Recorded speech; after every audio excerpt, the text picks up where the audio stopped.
Talafalava, welcome to the For the Boys podcast. Podcast created as a space for the boys to get together, have a talanoa, share thoughts and experiences on life, and the battle that comes with it. So in a second, I'm normally joined by the Usos, Teza and Mafiuso. Teza! Sorry. Also, I was meant to stay in the background. Now, just doing the intros. Garos. Do you want to do your part?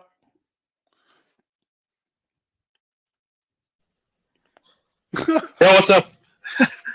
Sorry, guys. Being a bit of a creep at work, but welcome. As Swanky said, I was not meant to be on here, but I just botched it. I meant to stay in the lobby, but again, welcome to everyone joining in. I'll hand it back over to Swanky for the intro. Sharus. Disclaimer: we don't claim to be professionals at the topics or subjects we cover. We mainly speak on our experience as it's the most true and accurate advice we can give. We speak from our experience in the hopes that someone out there is going through something similar. They can see the steps we took to get through and advice we can give, seeing it now from hindsight. So we encourage, if you're watching on our live stream, whether through Facebook or YouTube, to join in on the live chat. Let's make the show more beneficial for all of us. And that comes with the chat being active, asking questions, giving some feedback. Also, whether you're watching tonight, our live stream, or listening to the audio podcast, thank you for joining us. Thank you for tuning in. So with that, tonight's show is a pre-recorded one. Our first on-location show we shot with those shows from Twosevenfive. Shout out to those Fitz for giving us the opportunity and allowing us to shoot the show there, and for being very patient. And also those shows, Baba Leo, Baba Mo, and Baba Max stay back and willing to have a sit down and tell no of us. Also, at the end of the show, we'll be giving away a double pass to the OUTKAST party this Saturday at Republic Bar. So stay tuned for that. We'll draw that straight after the recorded show. So without further ado,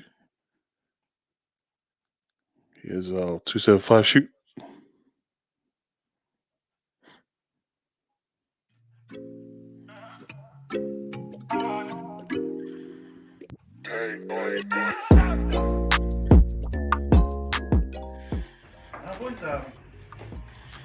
Basically, I don't know if Swanky's told you about what the podcast is about.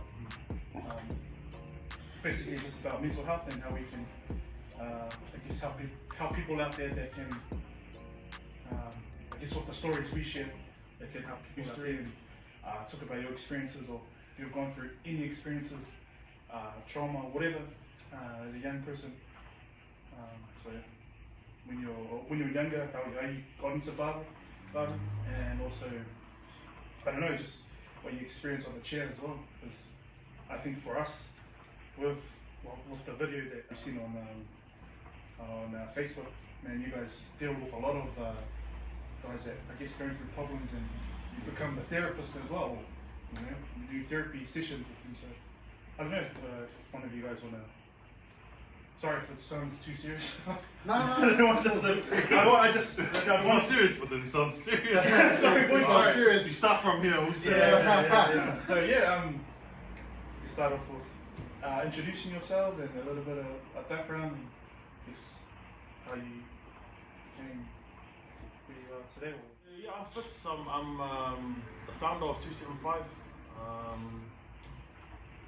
Founded this in 2019. Pretty much the day we actually started was the day that the massacre in Christchurch happened.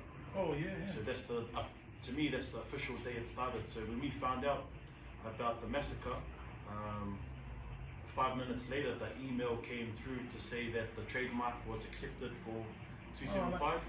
So in a way, that was a sign that okay, this is happening out there. What I had envisioned for Mangere is really, it's really this is a sign to say this is what we got to do. You know, so for that to happen, we got the trademark accepted. That's when we started with the vision of bringing Mangere together. And yeah. Did you start off as a barber first before you got the 275, or was 275 always at the back of your Oh, head? so I'm not even a barber, so Oh, okay. I got into this because I've always wanted to get into business, and also I wanted to do something that was meaningful. You know, like anyone can start a business, but it's about making your business be able to give back. Yeah. You know? And then so that's pretty much how I started. When you started as well, did you, I guess, doing barber, was that always like your goal as a young kid? Or did you have goals of becoming the next All Black? When I was a kid, I didn't know what I wanted to do. But when I look back now, I see signs. You know, when I was a kid, that I was interested in, you know, when we were young, our old man used to go get the Sunday Herald, and I always used to draw pictures. I also, you know, on the pictures of some people, I'll go with my pen and I'll start colouring in their hair, adding lines in. And it's not till now that I think back, like, maybe that was something here that triggered, but I didn't know. And yeah, my brother's come here, but nothing too serious. And then, yeah, been full-time barber for about going on 6 years now. Nice. Yeah. As a kid, did you grow up in Yes, Mangere as well? born and raised in Mangere. I spent 1 year of my life living in Tonga. I went to school there, then we moved back here, luckily. And yeah, still here to this day. Yeah, just give us a little story about our background, Right, introduce yourself, and My name is Baba Liu. I'm one of the team here at 275. We've been here for about 7-8 months now. I was born and raised in Mangere, but I moved to Australia when I was younger. So I've pretty much been here my whole life. But coming back here and joining the team, it's blessing me. It's meaningful. It's been like I'm saying. you came here in Australia as well? Yeah. So I've been in the game for about 3 years professionally in the shop. But I started cutting when I was like 17, 18. I'm 30 years. Yeah, it's always been like I was real passionate about cutting. Yeah. And I didn't realize till I was about mid-20 that Sort of something you wanted to dream job. pursue, eh? Yeah. But my story goes back to my granddad. He was working in one of the barber shops in Utah back in the days. So it was always my dream to sort of carry that on for him. And now I've made it a dream for me to, you know, my line of work is my passion. Yeah, that's my story. Oh, nice, bro. Did you grow up in Mangere? Yeah. What school did you guys all go to? I went to Greece probably before I moved in. Did you finish school at primary? I was like, Sure. That's okay. He got held back. what college? Sorry, what college? Sorry, I should have been more specific. What college did you? That's in Australia. In Australia, Yeah. Oh yeah. I went to Twosevenfive State High School. Oh yeah. Whereabouts is what state is that? Recored from Brisbane. Oh yeah, nice. So Brisbane. Crazy. Who's that? Should we find it?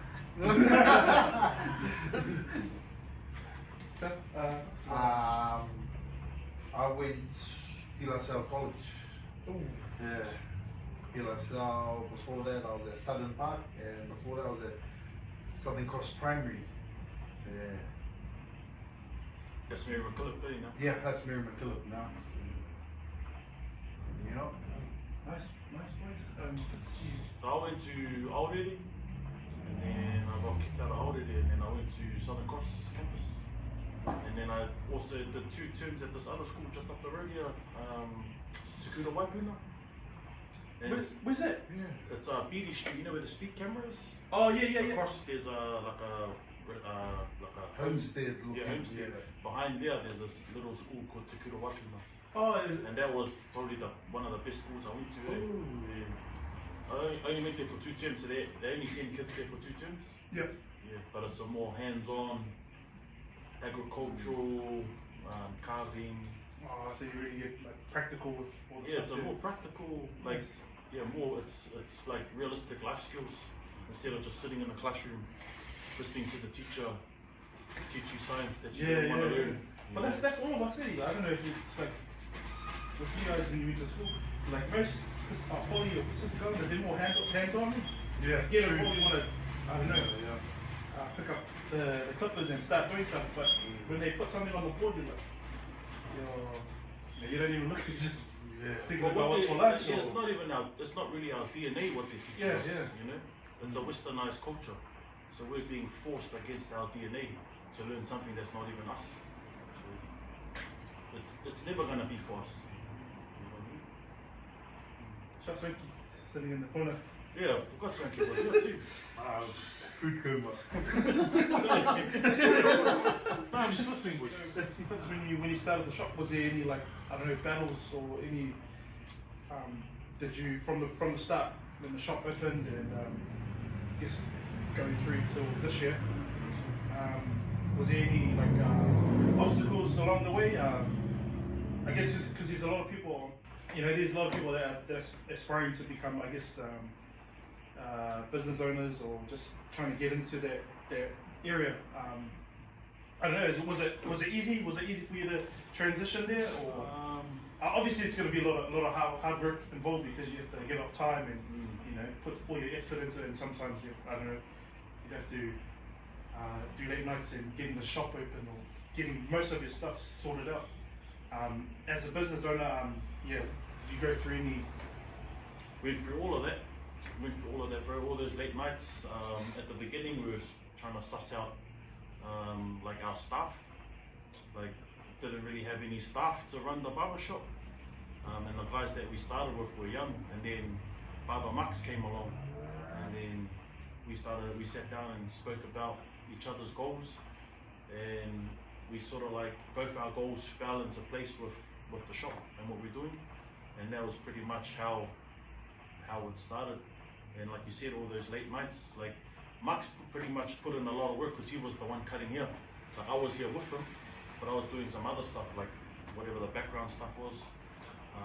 And like for business, I've always wanted to start business, but when I started business, I was coming into 3 industries I knew nothing about. That was barbering, music because of our studio, and merchandise. But I didn't know anything about it. Well, what made you go? I guess take that on, like being putting up a barbershop. Was there a specific reason, or did you just see, oh no, I see a gap, and also like in your videos, you're giving back. Yeah. You open the shop to give back to your community, and you have a lot of people come through and just not only just to sit in the chair, but also to have a chat, just to, I guess, unwind and. All that pretty much all just fell into place. Yeah. One of the first things I was doing, I was selling sunglasses. Swanky would know, because I was selling sunglasses at the market. That's when I met this guy. I started selling sunglasses allies for one of the bros. Started helping him out, and then he was pushing it on me to start a brand of my own. And one thing that I got from selling his sunglasses was I couldn't just sell a product just for selling a product. That needed something special attached to it. And 275, so like along the way 275 came about because I had heart for 275, and it was a build up of stuff. There were shootings in our neighborhood. The neighborhood started segregating or splitting up, and like for me, or for most of us who was brought up in Māngere, it wasn't like that back in the days. At the worst, it was Otara, Māngere. But then as the years went on, Māngere started splitting up. So for me, I wanted to sort of bring that back to how it was, and that's what I attached the brand to. And then so my mate was selling the barber shop, and because I was selling the glasses, I was like, oh, I'll get in there, sell the glasses, sell the merch. And then when we got in, then we were like, bro, we can just open the space up to whoever, because that's when suicide rate was going up. That's when it hit. So we were like, bro, we can just open the space, because it was just me and Max. Like, if you look at the very early days of our Instagram, like, you'll see that the shop is empty, and it's only me, Max, and one of the other guys, and we posted up there, yo, like, if you're going through, you know, shit at home, and whatever, like, feel free to come in our shop. You don't have to have a haircut, just come through and talk. Like, it's a place that you can lean on, and since then, that's what we stuck with, you know. So It's pretty good though, because most families, well, Pacific Island, Māori, and you know, you can see it all over the news, is that most of the families and the kids that are out there don't have a safe place, and their home is not a safe place. So I guess you opening up a shop or just an area, not only just a shop, but you know, opening up to kids to come through and just have a yarn, and that's what we need these days. We need more avenues, and you know, I guess credit to you and your team for supplying that. And like you said, suicide rate's gone up. Swanky in our last season, I think what 2 or 3? Was it 2 or 3 that you know of at Manireo? The suicide, and bro, it's like when he first said, I was like, oh, you know, these kids, what's going on? We're just asking questions, bro. What can we do for our kids? What is there a place? Is there a number or something? But it's hard. I think it's more deeper. It goes from when they're younger until when they are now. Yeah, and it's so having the home meant to be a safe place. Maybe they didn't have that. So I think it's good, bro. It's good that you guys have this kind of safe place. And with our podcasts, we're trying to I guess use our podcast as a safe place for people to unwind, or use it as an outlet for people to come through. Hey, have a chat. With you guys on the chair, you know, you probably get real personal with some of the guys that come through, and I don't want to like drop any stories about your customers, but I know if there's any stories you want to share, that I know they came in and they're going through a hard time. Must happen quite a lot though.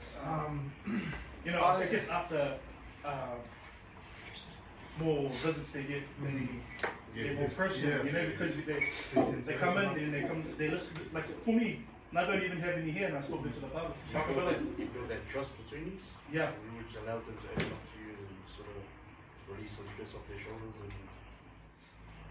Because in a way, like the barber, you become like the therapist, or you do therapy. You kind of like, you know, you not lead them into you kind of give them advice that you think, oh shit, hopefully he listens and he doesn't go into a darker place that he is. And I don't know, do women come through as well, bring their kids as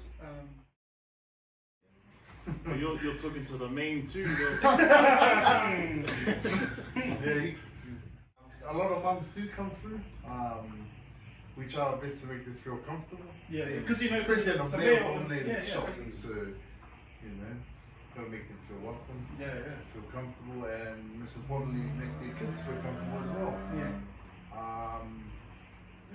Get them to come back every time. Oh, yeah. Bro, I could say, bro, that these guys really look after the kids and the mums that come through. Like the mums that come through, they're comfortable with our space.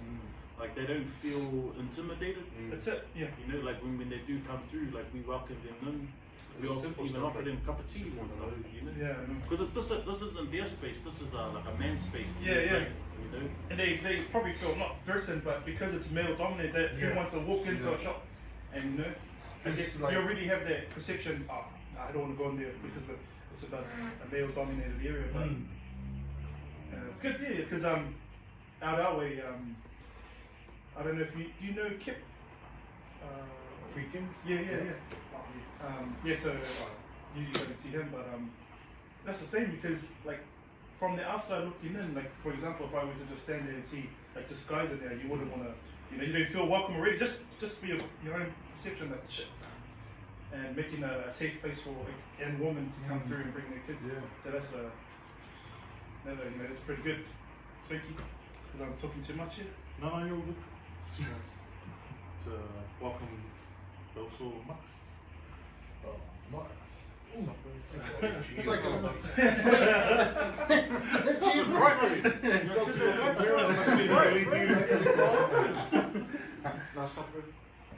Welcome, bro. Yeah, just an introduction. You know, got your name already, but yeah, short introduction about yourself and I guess how you all joined the shop. So everyone calls me Baba Max. Yeah, me and Flex pretty much joined up together and just started from the ground up pretty much. Yeah, but it wasn't for anything. I wasn't a good barber at the time. I didn't know much or anything about barbering. But just the fact that we had goals together, so it was like, yeah, why not do this? And just just being able to have voice or anyone that's willing to jump on the tools or something, like, just to give them that space for them to learn, to grow. Just felt like this was the place for it to be. I wasn't a good barber at the time, I didn't know much. Yeah. But even when the shop was all empty, there was nothing like this. But the message that we pretty much had there with the same was the end of the goal, the vision was already there. Like his goals and his vision was there, but it matched up with where I wanted to go. And he taught me a lot in terms of mindset and goals. I just wanted to feed off the same energy. And now we've got 5 barbers in the hood and also someone in the studio. And that's all we have to do. It's just, yeah. Oh, nice, bro. Did you grow up in Mangu as well? Yeah. Local boy. Yeah, went to Jean Bader Primary, did Beta, finished off at MC. Oh, nice, man. Nice. And I guess with everyone here, or the barbers, sorry, you just say that if anyone wanted to jump on and have a go, like you have that kind of route or you're for them to learn how to. Oh yeah, definitely. Like, you could be in the game today, like, wanting to be a barber today. Yeah. You could be in the game for 20, 30 years. You know, like this space is made for everyone. You know? How did you guys? Who was your first haircut? Like, did you practice on your little brother or? I have a lot of nephews, man. You already know what happened to me. Yeah. That's family members, I guess. What a shit like this, like family members, friends. That's 4 brothers. Second oldest. Do you guys do artwork? Like, do you see those? Now or then? Like now, then?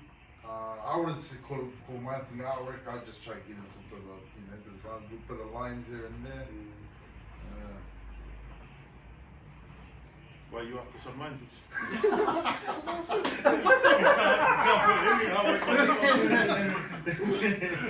On his chest.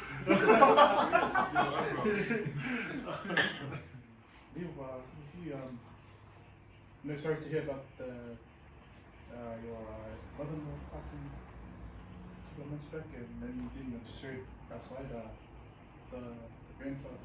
I know he probably he is a big part of why you got into the industry, man. I don't want to expose you, but expose him. No, I just guess you must have went through something, because you turn up to work and him being on your, I guess, in your mind 24/7. Did you have to change something before you came in? I know that mentally that you were going through a lot of, in a bad space when your grandfather moved on. Not so much, because I've always felt he was always with me, even when I started my journey. So he's always been a part of my journey. So even though he's gone, I feel like he's still here with me. Yeah. He lives in my heart. So everything I do, my granddad always says I leave him. Yeah. And that's one story I love to explain to them. A lot of customers always ask, what got me into it? What got me into it? So I always explain, like, it's always been a dream to sort of carry on my granddad's legacy. my granddad plays a big part, and then why, and the why that I'm in this industry. But mentally, no, it hadn't really affected me. I came back to work yesterday, and which was normal. But I've always had that in the back of my mind where my granddad's always with me. Even though he's gone, but spiritually, he'll always be with me. And everything I do is because of him. How did you start cutting? Were you watching TV, or how did that come about? Just one of those things that Yeah, just try it out. Yeah. My brothers were cutting here, but nothing serious, just mucking around. And I always thought it looked cool, the look. I don't know how, I was 12, around there. And yeah, I didn't pick up a clip until later, man. Like even when I finished school, I think the first time I picked up a clip, I figured I only done like 1 or 2 cuts in that year. So it was a slow start, man. And yeah, man, probably 2013, I sort of thought, I could probably get somewhere with this. Obviously, you started at home first, Yeah, telling the family, and Yeah. So so I started. the family say like, "Hey, you're pretty good. Why don't you keep going?" They didn't say that. Always like they say, "Nah, you're shit. You can stay home." Can you take that somewhere else? They come like, "Yeah, get me." No, at the time, we all thought it was cool, but when I looked back, I was like, oh shit. Yeah, man. So I was working doing furniture, with furniture at the time. I was always just cutting on the side, but at the same time, I was learning. I was trying to build my clientele to get ready for where I am now. So far, it's worked out pretty well. Fitz has seen my early stages too, and my journey as well. I knew him before all this happened, and Yeah, how did you guys all kind of? I know with you guys starting the shop together, was it just through I think previous relationship, like you guys knew each other before coming to the shop? Just slowly, yeah. Boy from the neighborhood, yeah. and Leo got introduced from another barber because he went to go work, apply for a job with another barber. Jacob, Jacob. and he's Tamaki. Rhythm and Oh, Barbers. Shout out to Jacob and Rhythm and Barbers. Shout out to Rhythm and Barbers. At the same time, it was my cousin, one of Max's regulars. At the same time, he was telling me he's coming here. Sure. So finally got the cousin to come in and Shout out to your cousin. Shout out to the cuz. Mandy. made You still do your TikToks on the sandals? I see the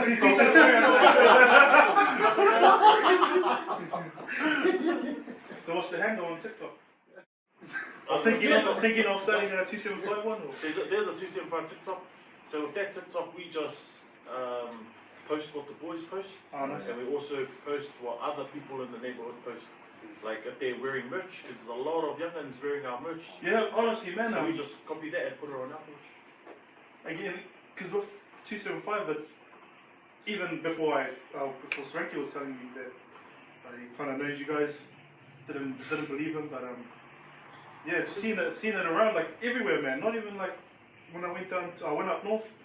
I feel the kids were wearing 275. I was like, oh, it must just be a brand. I just thought it was just a brand, but I didn't know it was a shop. And then later on, Swanky started wearing your merch, and shout out to the 275. Like, shout out pretty to the good. plug.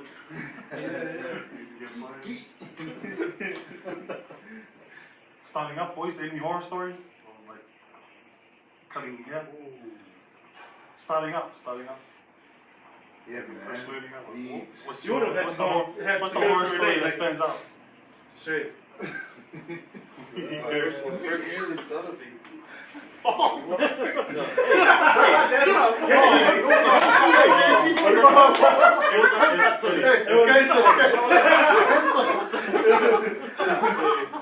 My first one was the guy wanted a number 2 Kermit.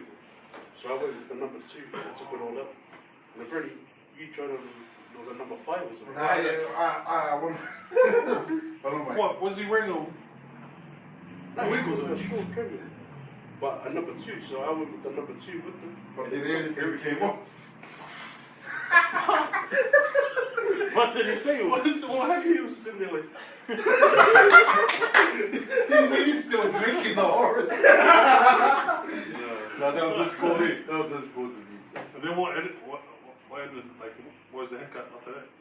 Just straight flat top. Yeah, just After that was Which like, what is- did you was mean? a word choice. Did you still Did you jump? go back? no. Did you go back and close the door and just stay there? And what is he like? Did he say anything? Like, did you get pissed off? Yeah. Well, no, you just were real quiet. Like, the energy you could feel, like, it wasn't what he You wanted. can feel it, eh? Yeah, But did he say number 2 Kumo? yeah. But like the camera. So, just so everyone that's watching and not like into that barbers and stuff, what's our number 2 comb over? Is it, if you can, normally, So this is a number 2. isn't a Kumo. Yeah, That's this a is number a 2 number right 2. there. so you wanted a 2 So if hair you and then a think comb back over? in Kumo, then no. At the end, I gave him that. Yeah. For the number 2. Which is no coup. He wanted this, but then he got that. Oh, but he didn't explain it properly, eh? No. Nah, Yeah. nah. He just said run the number 2 with the number. Oh, you're sweet. I didn't know what it Oh, was. here comes the officer. Shout out to I him. Shout out to number 2 coming. See you next week. So that's the new number 2 comb over. But you learn from it. Yeah, I've yeah. had a lot of words, but He'll learn from that for sure now. I've clipped a couple of kids like on top of the ear. Oh, yeah. Trimmers. So last week as Rose. Final warning. Two more stories from me. It was, I guess, back in the day. Yeah, man. We don't want to say last week. Yeah. Nah, I That gets you in don't trouble want to last say week. back in the day. Nah, yeah, man, heaps. Hairlines pushed back on purpose, not like this one. Nah, yeah, so, boxes pushed back, the lines, too thick.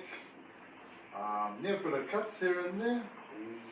The only person I've cut was my brother. Luckily it was him, so. Yeah. Yeah, maybe from the side. Nah. Just. Yeah. Yeah, had a few. My first one in the shop was my first haircut. Someone asked for a curb removal, but because I didn't know how to use scissors at the time, so I just cleaned up the sides and took the iPad to the back. And typed on YouTube there how to cut a curb removal. So I was looking for the shortest video. I think I was at the back for like a good 10 minutes. Nice. Did you pull it off? Yeah, he was That's happy. the one. The Customer's a first- regular. Yeah. The first still comes today and I always remind him, bro, remember that first haircut? But he's like, no, I was over it. If only he knew it. But yeah, I have done a few cuts now. Yeah, Slashes. obviously not on purpose, but it's just Yeah, it's just part of It it. happens, yeah, it happens. Like man. it has to happen. because it's sharp, eh? Well, obviously. Not just that, like everything else, like the fading, the transitions and stuff. Like it all has to happen. You can't like not do it. Like that's part of the process. You get better at. Yeah. Have you guys seen, like, back in the 2000s, like the mullet, different types of haircuts come through? The trends? Yeah, man. Mullets. The mullet comb overs. Mullet Weird. crops. Yeah, the mullet crops. Yeah, there's like that whole The phase where, canisters. yeah, the The mohawk canisters. and the mullet, sunny builds. What's the latest now? What's the trend? Everyone's asking. Crop, eh? Crop Yeah. tops. Yeah. What's a crop top? What he has, but just not with his. Yeah, see how this guy's before he's like boxed up? Yeah. Nice. It can be like that, wave. but the traditional one is. It's It's like a messy Like a wave. like Like a it's wave. a messy look. It's Oh, messy but okay, clean at the cool. same time. Yeah. The sides just touched up. Where's that from? You guys reckon? I don't know if it's a battle between UK and the States. Oh, shit. Yeah. So when there's like this new, I guess, phase or new kind of haircut comes up, who trains you guys, or do you just go jump straight like you did YouTube, or you guys already know that it's an easy transition into cutting like a certain. I don't know, because like for me, like everyone in the hood, everyone loves the zero feeds. So that's the most common. Like 80% of the haircuts are zero feeds. Yeah. We just go off that, and the co-movers will be the mix. Just goes on from there. The barbers up the road, Indian fella, like this is who I go see, even though I don't have much hair. but it's like hard to talk to the guy because he has an accent, but I don't understand him.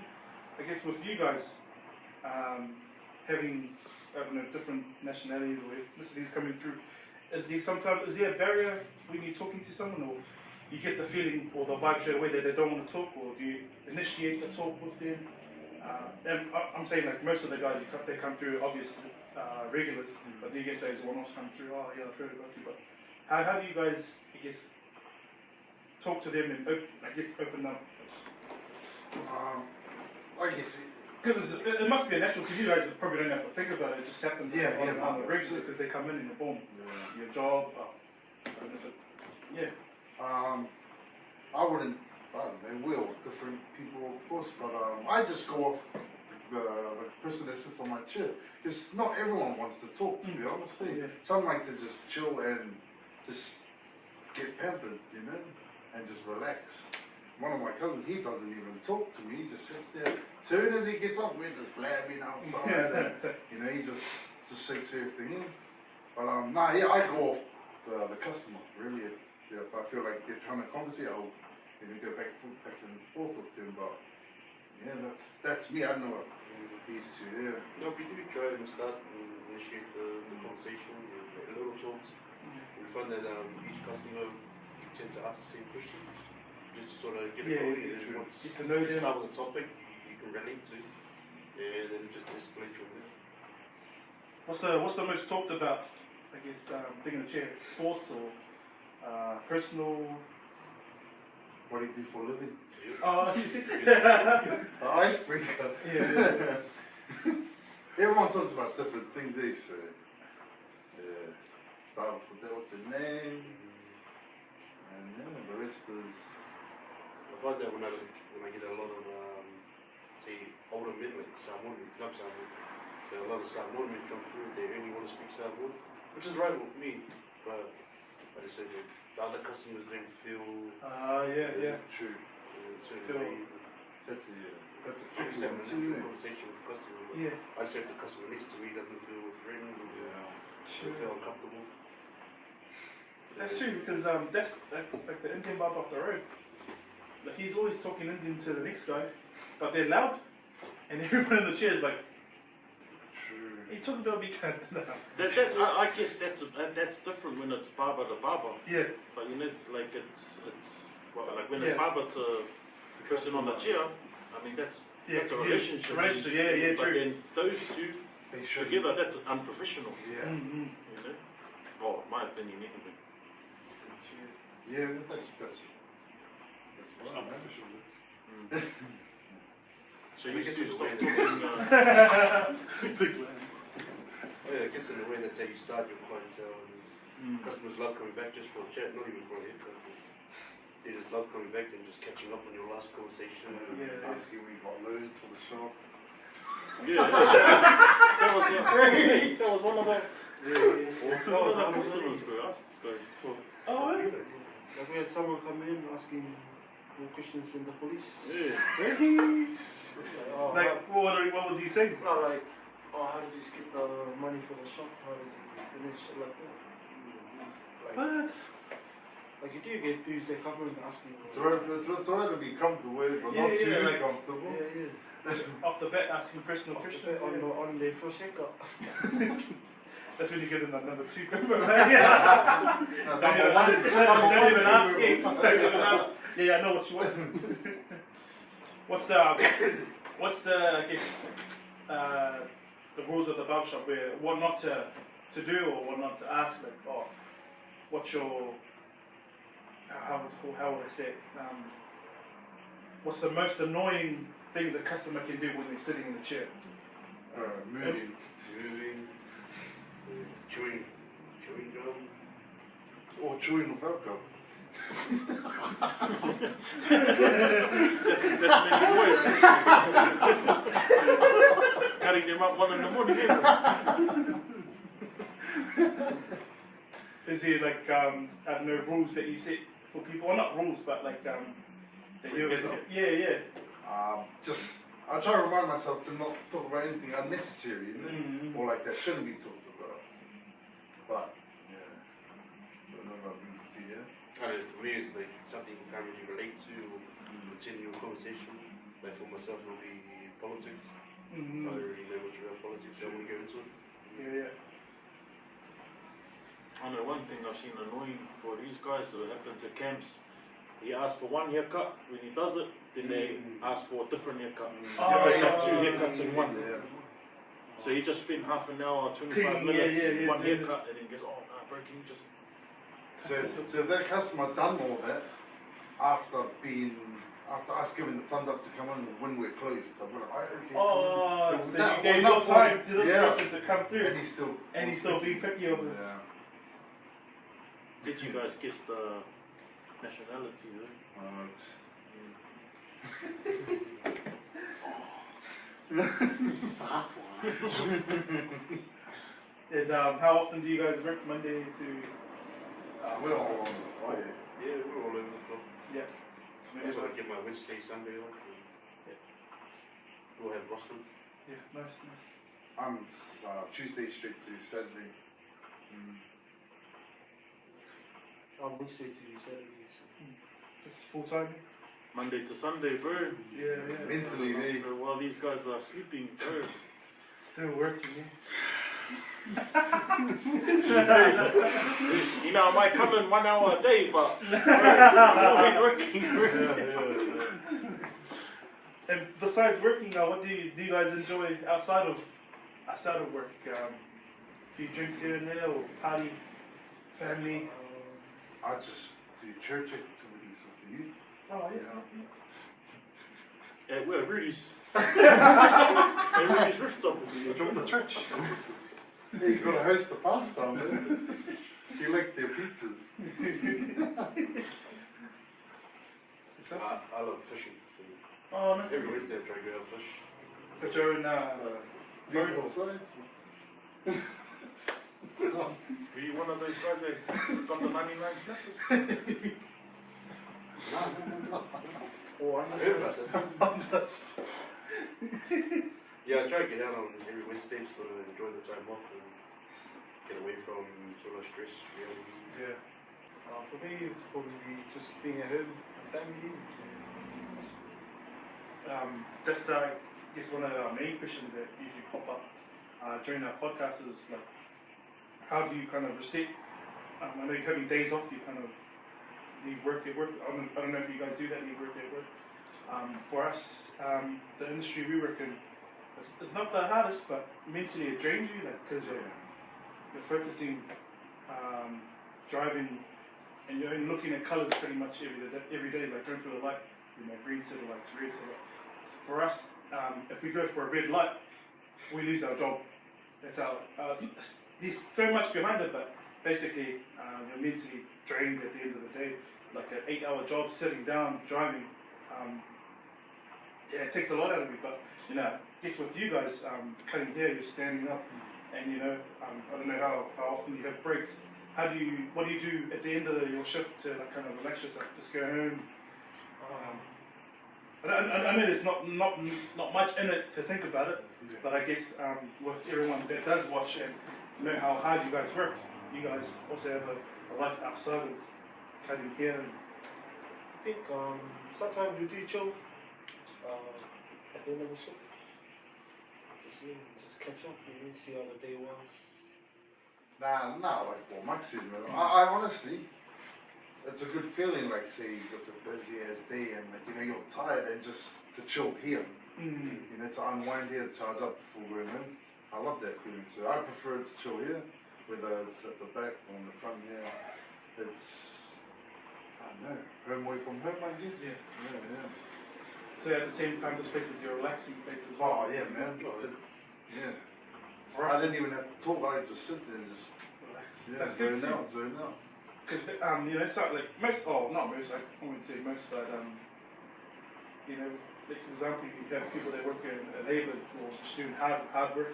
The last place they want to do is go to like work and chill at work. But I Yeah, guess with you guys, it's a testament of how hard you guys work, and it's also a relaxing feeling just sitting in the chair, relaxing, talking about your day. Fits, because you work hard obviously, and I'm I sorry, guess right now. I don't want to drop any of the boys' names, but who doesn't work the hardest? He's not here. Cam's not here, bro. Shout out to I won't Kev. say the name. I won't say the name, but Cam's not here. So how many barbers in the shop you got? It's five. Five, yep. Yeah. Three. So these three, Eloy and Cam's. But they all work equally the same. Yep. You know, what you put in is what you get out. So it's up to them how hard they want to work. Can you speak on what made you start your barberhood? Okay, so just the work that these guys are in, what we recognized was, okay, people are coming to see these guys because they talk about a lot of things, and like, because we debrief every Saturday, and we also have little catch-ups during the day and after work, and we just talk about what goes on their chairs, and then some of the stuff is pretty, like they have pretty heated discussions, and you know, it came about like, so these guys, people go speak to these guys about things, but really they go to let off their stuff, and so that's where barberhood came in. And that conversation happened at the back of myself and a dude named Leto, and it was the night of the filming here for Paleti. So you know Paleti from Flaxmere? Yeah, I've seen some of this, right? Yeah. So we were doing a shoot here for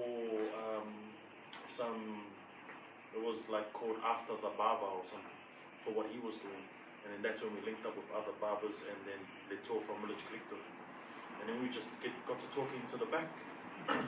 And we're just buzzing out, like, how did this dude from Flaxmere come to Auckland and bring the Auckland barbers together? You know? It's like, bro, we're the biggest city in New Zealand. We should be starting this initiative ourselves. So that's how it all sort of came about. Just heaps of different ideas. And barberhood is mainly to equip the barbers with the right tools. So if someone sits on their chair, talks about suicide, it's like, are they equipped to handle that talk? Do they have anyone that they can refer them onto?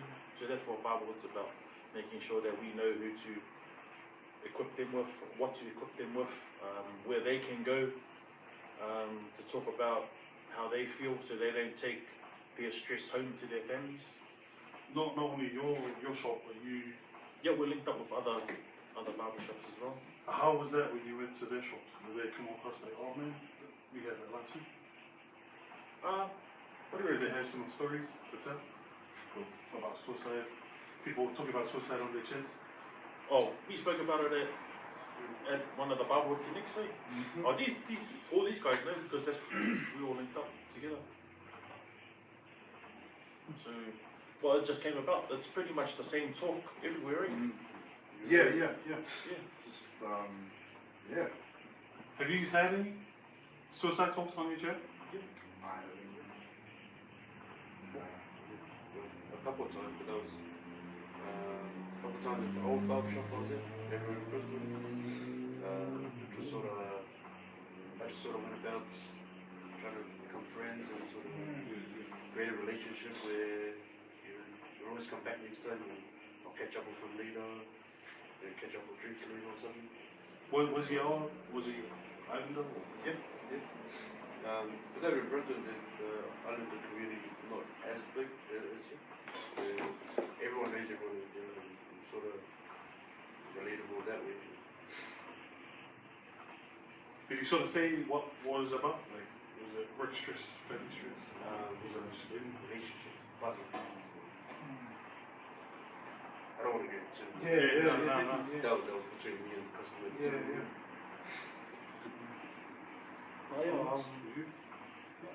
I had a few customers, go through that suicide phase, and a lot of it is more like mental health, like they're going through shit that they can't talk to anyone about. Like now it's gotten to a point where you can just tell, like feed off their energy, like they're like, say for example, like one customer, one regular comes in, he's like, hey Supples, and then 2 hiccup, 3 hiccup, 4 hiccup, 5, and then 6 hiccup, he's like, hey Supples. Man, the body language says it all. The energy, when you touch their body, it like says it all. Like, and you just feel off it. It's like, talk to me. Mm. Sometimes you have to like ask the question, like, just be straight in, like, because ideally for me, like the way I have my chair, or the way I visualize my seat is like, the mirrors are separated, so they have all that space for them, like they're self-talk to me.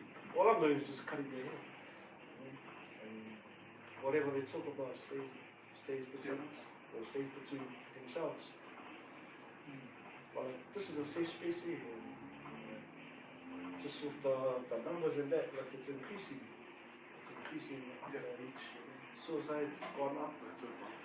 Yeah, especially in New Zealand, man, the suicide rate is high, and especially in poly, Māori.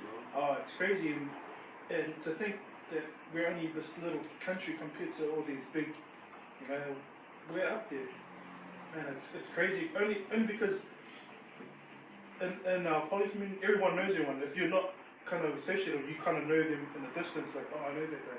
Even hearing about suicides or kids just going through it, man, it's crazy to know that they don't have someone to talk to. And we went to, and props to you for to you, Fitz, for starting that brother. What was it called again? Barber, man. Swanky was saying too that with Peleni when he came up, like so many of you guys came together as a whole, and I guess put the business away and just spoke about the chair and then having that space for people to talk to. With your all barbers, or the boys here, do you guys go through training or some sort, or you guys have the training for them if they are going through? That's what we're working on now. Yeah. So all we do at the moment is just talk with each other. But in the background of Village Collective, we're working on getting not just us, but we're looking at getting the whole barberhood like a social worker, an allocated social worker. So it's just like, okay, this guy's allocated to these barbers at any time, 24 hours you can ring and just, But it's sort of like we've been okay so far, just feeding off each other, right? Pretty much. I think we all come from different sort of journeys. We used to come together and share each other's journey, and then we can sort of pick and choose. You've done this along your journey, I can use that in my journey, sort of help me out along the way. So far, we just sort of help each other out at the moment. Yeah, like we haven't got to that point where in our discussions we're like, oh bro, you need professional help. It's just like, oh bro, this is what I do, and then we just have our talaroa, and then at the end of it, just like, That's amazing, bro. Oh yeah. That's the power of talaroa, getting together and just having a talk. But it's good to see men in this generation do it, because the generation before that, it was all tough, Yeah, bro. Like I have a son now, and like say like probably my dad would say, if I go through something, my dad would say, chin up, just tough it out. Like that sort of love, But now with my son now, I sort of try and talk to him about it, like go break it down. What's he going through? What's he feeling? Like, so it's good to see like men in our generation now, in our community, sort of be open and acknowledge the fact that we go through these mental health issues, and that we're willing to help each other. So yeah, kudos to you guys, man. Like you said in the video, it was great news that the barbershop is an underrated service to the community, and it is, man. Because before I even heard that, I never thought of it until you said it. It's an afterthought. Just like you just come for the cut. Knowing you get like that safe space here with your barber. Yeah, man, it's pretty good. Shout out to you guys. Yeah, bro. These guys and the other barbers out there, but the actual barbers who do understand. Yeah, that's it. Their role in the community. Not It's the big, barbers yeah, who's a straight 5-minute haircut and get off the chair, just give me your money. The ones who actually care. Yeah. So when you sit on the chair next time, they carry on their conversation like, oh bro, how was the wedding? Or how's the Actually make it personal with them. And that adds that extra bit of icing to the cake when someone actually, you could be going through something tough, and then you would have spoke to like one of the barbers like, oh yeah, I went to this party. Oh bro, how was that party? Boom, you're already in that safe space, and it's already personal between you guys. So Nah, yeah, true, bro. Like, now beats are barbers, they just cut fast with just for the money, but actually making, and like Max was saying, this area is yours. If you want to open up, it's there for you and it's safe. So, man, yeah, kudos to you guys, because it's really like this whole barber or cutting here is really underrated because people actually open up. Actually open up. And it's crazy to see because that's what you see. People open up more to a stranger than to one of their boys. They're willing to share more to a stranger than to one of their closest boys. So you guys. Yeah, that's what's pretty stuffed up about it. It's like you got one guy that comes in, but his group of boys are here, but they're talking something else. Yeah. Well, this guy's telling me this and that. Like, Yeah. I feel like that's the topic we need to talk about before it actually happens. Yeah, like, say, for example, if the very meal was like, I'm just done with that. After this, I'm just done. How are we gonna stop him? How are we gonna help him out? That's the question that we need to ask ourselves. Not just for us, but for our boys. You know, like our neighbor, anyone could do it. That's it.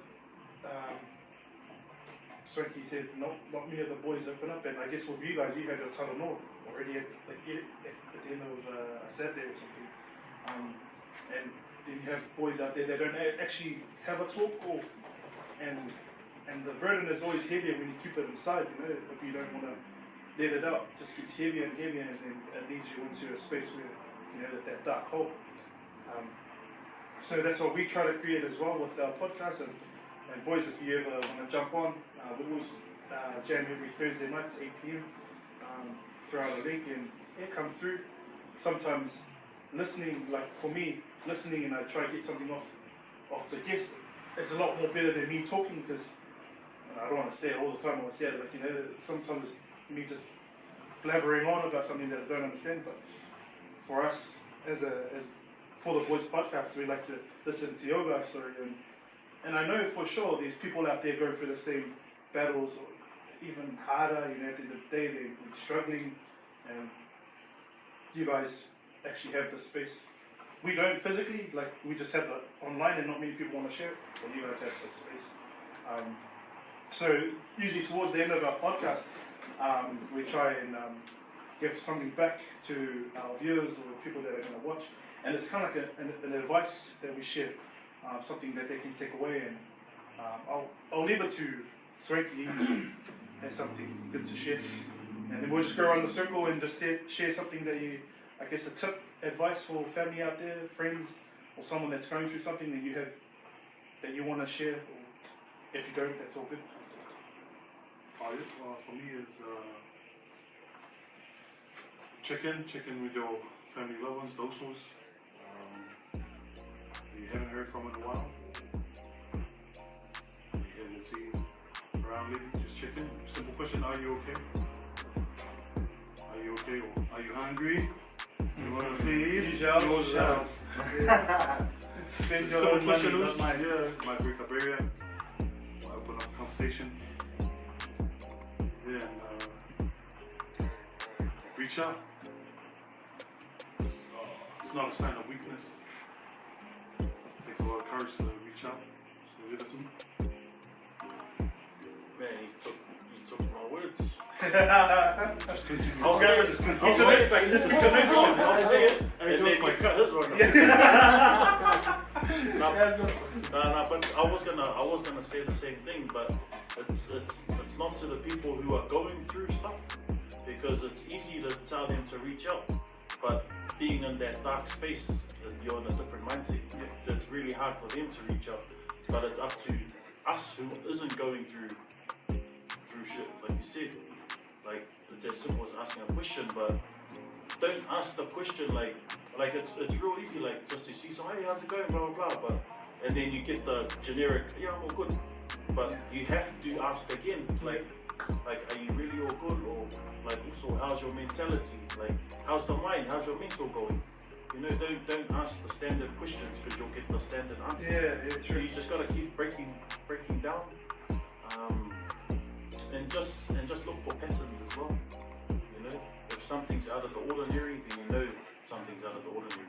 Like Mark said, we shake hands, hug all the time, and then the next one you get a handshake like this. What's up? Then what's on your mind? For example, we had someone come through the door or come through the back, and he came in and he was a bit thing, and he went through shaking hands, and I held his hand and I go, "What is it? What is it?" And then I led him into the studio and we started talking in there. So you know, it was, if I palmed him off with a generic handshake, then we wouldn't have got, you know, to that far. Yeah, But true. it's that holding on and just look eye to eye. You know, like look into the person's soul and really talk to the person. No generic shit. Otherwise you just get generic. It's true, bro. But exactly what Swanky said, you know, reach out. But us who are going through shit to reach out. Nice. That's what I'm saying. What kind of here? He's not listening. Oh. For me, it'll be like, try something different there. Like, when you see your boys, instead of just hug someone for 3 seconds, and I guarantee you'll feel the connection, or you'll feel the inner beat. It's just with anyone. Like, instead of just a handshake, and they embrace. After 3 seconds, you should feel something in. Like, that's your hello and goodbye. Bro, I like what you guys did outside and you guys did personally, you know, homie. It was amazing to see too, because I guess amongst the boys, not many people do that kind of stuff. At least you know you're connected. But how did that come? Homies colonized. Yeah. And then, like, back then when you research about it, like Polynesian, that's how they were greeting. And then, like, we're trying to bring that to them. Like, the only way that we can heal is to go back. And then, like, before we were colonized, we It's were all been greeting men's forehead. It's been written somewhere that Tongan's actually homie earlier than Māori.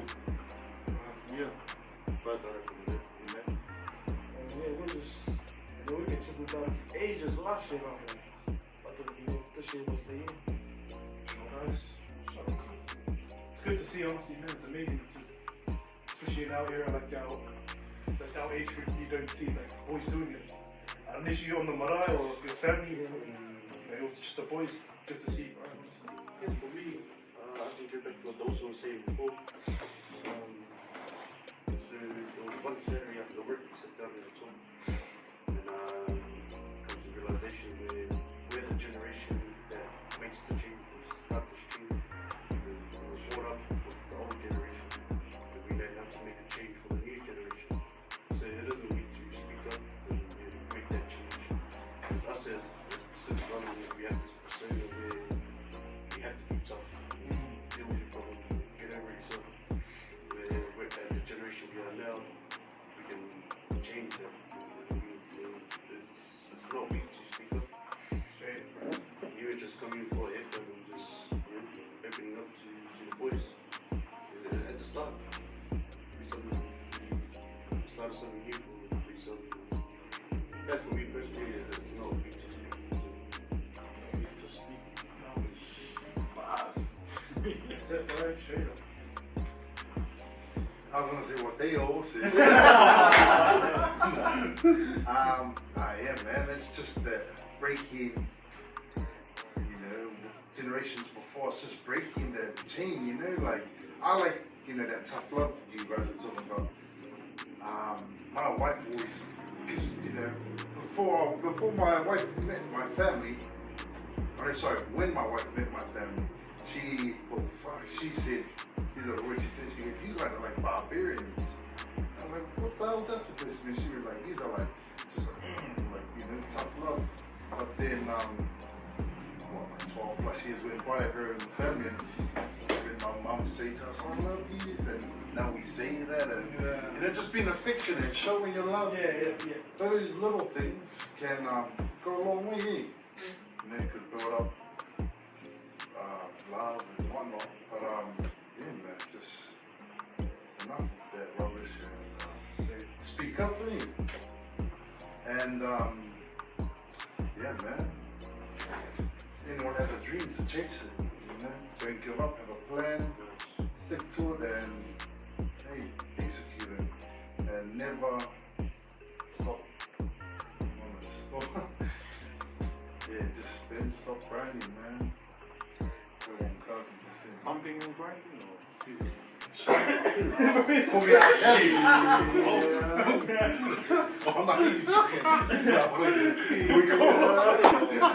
Sorry, bro, you can cut that one. That's a special edit, that one. You got it there. Podcast after midnight. Nah, 100%. Like what you all said. At the end of it, it's easy to do it, but with what Fitz said, you have to actually reach in and actually feel, give that vibe off that you are there, by shaking the hand and holding it for, or hugging it for 3 seconds. That vibe then kind of tells you, man, I can talk or open up, and which is good. I guess my advice is that not only you shouldn't be only sharing your lows, you should be sharing your highs as well. In this day and age, we try as men as well. We don't want to talk about our wins, but yet it's okay to talk about, oh damn, I just did this.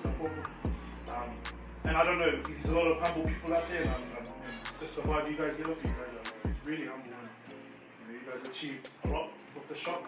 So for me, it's just always share your highs as well, because they're as good as sharing your lows.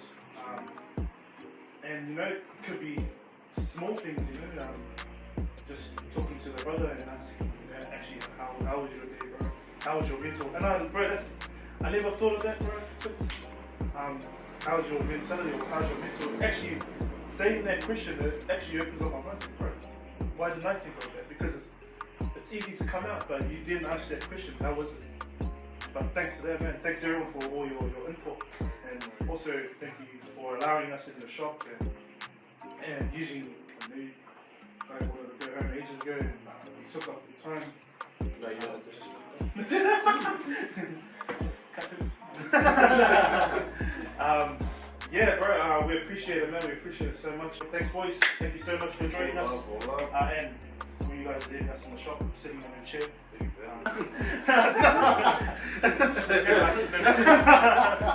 Now, boys, yeah, honestly, man, it's a blessing having you guys talk.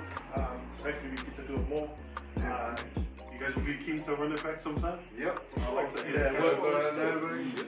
but yeah, we'll definitely be keen to run it back and just see the change from today. And if you want to bring all the barbers and no sleep tonight, this way. Just the voices will have different faces. Oh my voice. Yeah, bro, thanks for letting us use your power too.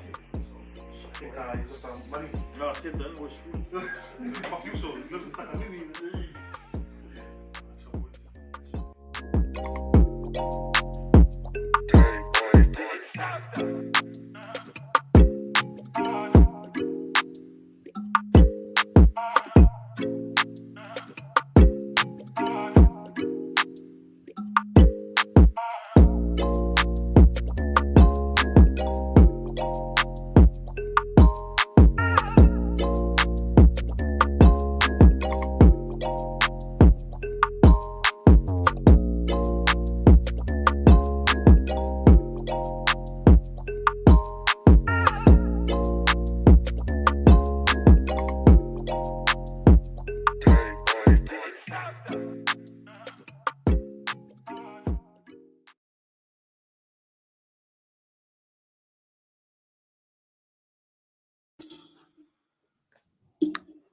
Yo, that was a show and a half.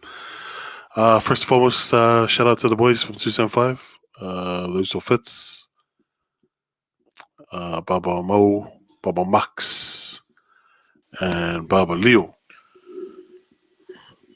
Shout out to the boys for staying back that night and wanting to sit down and have a Talanoa. It was our first on location show and many more to come. And yeah. But Sharus, I like the Sunwolves. What's up, fams? Man, that was a great watch, man.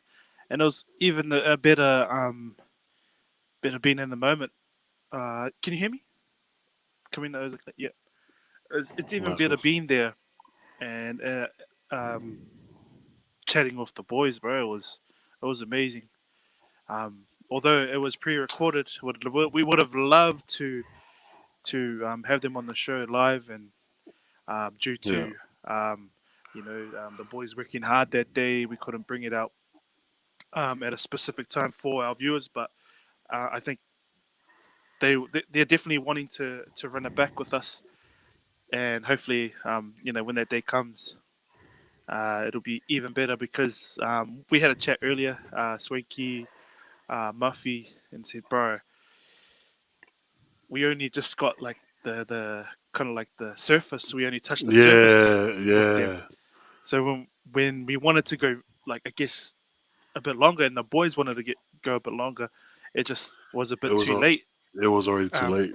And yeah, for the boys. Yeah, yeah. It was too late, and I think we took a lot of the learnings away from it too because it took nearly 200 hours for us to set up our gear. Well, yeah, definitely a learning curve, and grateful to the boys for being patient with us that day. Oh man, 'Cause, yeah, definitely, and especially because they basically just finish their job cutting hair, and then boom, we're in there. The boys were in there setting up. Took us a bit of time, and also shout out to DJ Lex for helping us out around shout in the out to Luzo. background Yo, because it was a huge help. Um, I'm not going to name names, but the man left some mics at home. uh, But well, bro, it was also a good watch to see, because I'm a bit picky myself with how I put stuff out, in yeah, regards to running the show. So yeah, it's also a learning curve again. I'll take away a lot, and hopefully in the next on-site recording. And if you are interested, man, we'll be keen to do that with our next guests. yeah. All in all, I think it came out all right. I mean, it took a while, but we got there. It was, And shout out to yeah, came our out. producer Pat. He was hustling Sorry, hard. He was hustling hard. sorry. He was grinding, bro. He was Or grinding, I just and don't he want to did. disappoint the boys, man. That's all. Someone to Yep. put a product out that the boys will be happy with. Shout out to Lance.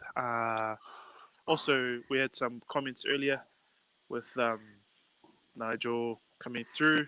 Yo, Shout out to J Beats wifey, always yes. coming through. Thank you for continued support. Definitely. So in regards to our giveaway, how should we run this for tomorrow or? Um, you want to announce it tomorrow on the page? Yeah, we'll announce it on the page tomorrow. So it gives a bit more time to people that they might want to run it back on the show and maybe watch it later on tonight. Because you're VIP. Yeah, You're yeah. VIP, sis. Hey. You already have a booth, don't you? You've already booked out half you the already have stadium. the whole outside area. Oh no. Yeah. So again, thank you, chat, for jumping on, and for those who are continuing to support our page. It's I guess it's only our live is only as good as you guys jumping on and giving us feedback. So we always encourage that. So if you have feedback for us, we'd love to not read it now. So Bro, hold up. yeah, just to send through feedback if you have any for us. Anything else you want to add, Urs? Also, I just want to say, like, on top of that, like I know we got a good core, like good following, good community. I just want to build on that, like so with the chat being active, it's sick as to see the chat coming through and commenting, and even if it's just roasting the panel, we'll take it. Yo, But it's just the hard out, interaction, hard out. just the interaction with the chat is all good. But yeah, Oh, so that's a good question from our boss, Lance Masse. I think we'll run with that question there. So the question he has asked, if Swanky want to read that out for us. oh, I didn't even see the question. Yo, Lance asked the people what was the key messages they got from tonight's show, and the best answer will get the tickets. All right, all right. So We'll shout out to check our that. boss. Yo, sorry, boss. We'll come up with ideas. But I'll put that on the story tonight, and yeah, And see what yeah, the people say. we'll also chuck it up as a post too, so it just lives a bit longer in our archive. So we'll chuck the same question up on a post, and the best answer will get it. But the best answer, if you're already booked out the Republic, then I don't know why you want to get the tickets.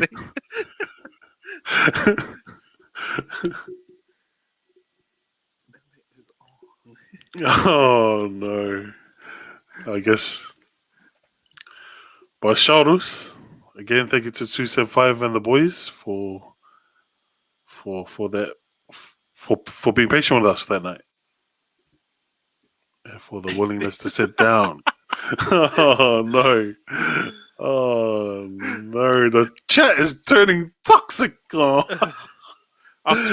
Just quickly, Moose, what message? We're not involved in the ticket giveaway, but what message did you take away from the boys tonight? Or Are you asking me? not just an advice, but just throughout the whole the show itself, like anything that kind of got you, in your feels. No, Are you asking me? Are you asking yeah, the chat or yeah. you? No, just you, because we're obviously not going to win our tickets unless you want to give it to me. Nah, I like what those who Fitz said. To reach out, but not the ones that are going through it, but us that are not. Hey, to reach out to those. So I think just hammering that message in, like reaching out for us that are not going through some stuff, to reach out to those that we think that might be going down that road. That was pretty.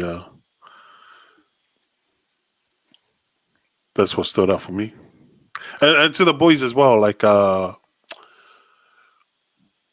Mo and Baba Leo saying, breaking that cycle, that generational cycle of like us being our generation now being aware of how we can do better, from the previous generation. That was pretty cool too. Some pretty solid messages from the boys. Yes. Yeah, even that, sis, you can, why not give away tickets? Can I join your guys' booth for free alcohol tomorrow, please? Saturday. I mean, free water. But I guess something that I quickly took away off the show tonight and just in person was how connected all the barbers were. Just not 275, but they're actually reaching out and making it a family thing with other barbers. When in this society these days, it's all about money. You want to be better, or you want to be better than the other barbers. And I've seen on their stories as well with 275, they've gone to different barbers and Yeah, bro. Yeah. helped out. So that's a key thing I took away. So it's not about the money, Never. and it's not about Competing. competing and who's the best. And bro, it's amazing how that community of barbers actually do stick together. So, man, shout out to them. Also, we had a message from another barber coming through. I think just after a couple of weeks back. Sorry, and him and his team are keen to jump on. So, Who was that? I didn't even. it's Halen and Barbers. Oh, yo. Yeah, he's reached out. He's keen to do something. So, man, even just a quick message, and if you're down to jump on our show, that's all it takes. Boy. We have someone on there 24/7 looking at messages. Obviously not me then. Nah, jokes. Nah, but that's sick years for Haline and Sons to reach out. Mm. That's cool. We Oh. should jot down some dates as well and Yeah, see how we go. say less. Let's reach out to them and see when they're next free. Oh, thanks, sis, for the comment. Yeah. Thank you all. Just from J Beats Wifey, thank you 275 for making your barbershop a safe space. Not only for guys, but for the mothers who know damn well it ain't always comfortable to go into a barbershop and get your boys a haircut. Yeah. Yeah, We that's, over- that's what we exactly, that's what we said, eh? Yeah. It's so hard. It's so hard to just walk in there knowing full well it's a male-dominated. But, you're pushing that aside. I shouldn't be saying it. It's, the boys make it so welcoming. And you can feel the vibe as soon as you come through the barber, eh? The vibe is already there. You're like, wow. Just feel at home, or you just feel at ease. Yeah. Like I've heard Fitz say it a couple of times. There's like no egos in their shop. That's man. Credit It's to them, bro. Yeah, bro. Like Credit to the team man. for creating something solid like that. solid as mentalities in there. Oh, well, I hope to hope one day that as a platform, for the boys platform, we create that for everyone to jump on too, because not it's just normal. Not only men go through mental health problems, women do too. So I think at the end of this, it's going to be who comments the most.